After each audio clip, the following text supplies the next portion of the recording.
fair enough. So he certainly did show us a lot of skill tonight, the Russian. But at 172, it's a hard road. But he's earned some money tonight, and he's created a bit of personal history by playing his first Grand Slam against maybe the greatest player of all time. So it's now time for open mic as Roger Federer joins Jim Courier. So, Roger, we meet again. First round matchup here for you, playing a guy who'd never played in a main draw Grand Slam match. How do you think Alexander did tonight? It looked pretty good from us. He had some great shots.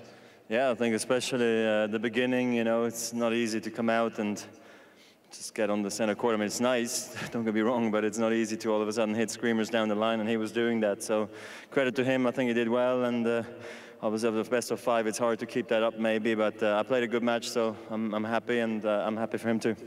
Did you know much about him beforehand? I mean, he's not someone that most of us knew much about. How'd you find out about him before the match? I heard a few things. There was a few things on the internet I was looking at, trying to see. I mean, I think I've seen him play before once on a grass court tournament, but I just wanted to make sure is that guy I thought he was, and he was. So I kind of knew what to expect, and but still, it's not easy because I don't know exactly his favorite shots and his weaknesses, and still after the match, I'm not quite sure. So, but that's why I'm relieved to be through, and it was an entertaining match for me too. Well, speaking of relief, you're through the first round in 3 sets. You had a little bit of trouble in your first tournament of the year with your back. You had to withdraw in the semifinals in the Middle East. How did you pull up today? How did it feel? No problem. I'm happy to be 100% fit. Felt this way since 3 or 4 days now, and it's a good thing. But I was a bit worried, but I'm here and I'm ready to play. Well, you've been coming here for many years. You've had a lot of experience, obviously, a lot of time in the off-season. I'm curious as to how your off-season training has changed through the years, if at all. Now with what you know about the game and your body, do you do things differently than you did even 2 or 3 years ago, or do you keep the same regime? It's pretty much the same in the last 3, 4, 5 years, I would say.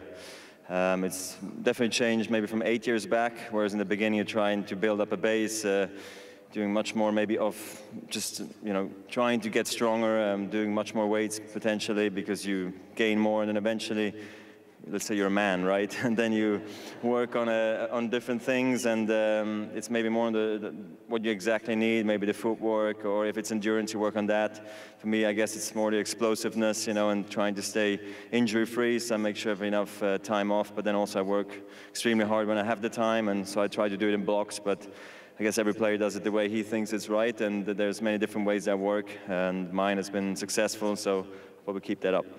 Well, this year, something a little bit different. We're asking the viewers on Channel 7 to help us out with some questions for you. And one of the questions tonight revolves around your family and your daughters in particular. The question is, are you interested in coaching when you're not playing on the tour anymore? And if so, would you coach your daughters?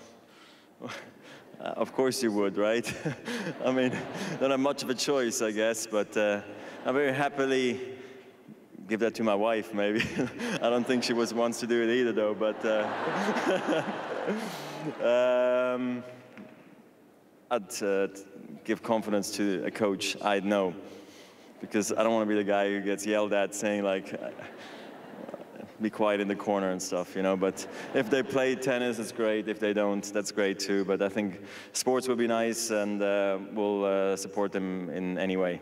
I'm sure you will. We'll look forward to seeing you here in a couple more days. Well done, Roger Federer. Into the second round. So Roger Federer through to the second round, and from one master to a next. On Rod Laver Arena, we are going to see the world #1, Caroline Wozniacki of Denmark, up against Anastasia Rodionova of Australia.